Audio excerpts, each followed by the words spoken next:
No garden? No problem. On your balcony, rooftop, or in your yard, you can still grow beautiful tomatoes.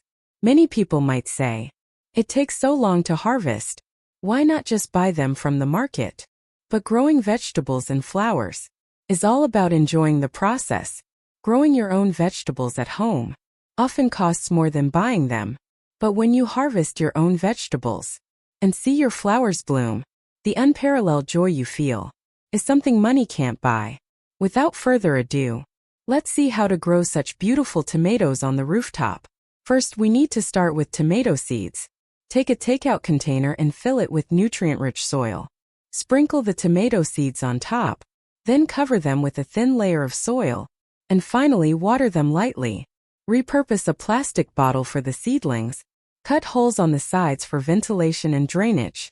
Fill it with loose, fertile soil. The bigger the bottle, the better, so it can hold more soil. For aesthetics, you can also use flower pots. After 20 days, when the tomato seedlings have grown taller, it's time to transplant them. After 25 days, to promote faster growth, use compound fertilizer at home. Dilute it heavily with water every week. Don't use too much to avoid burning the seedlings.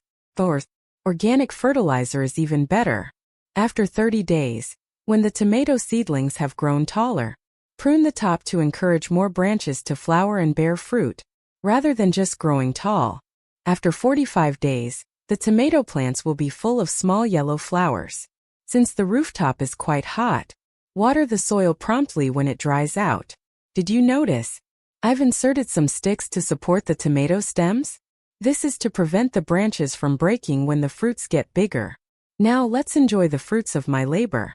How about it? Isn't it very simple? Have you learned how to do it?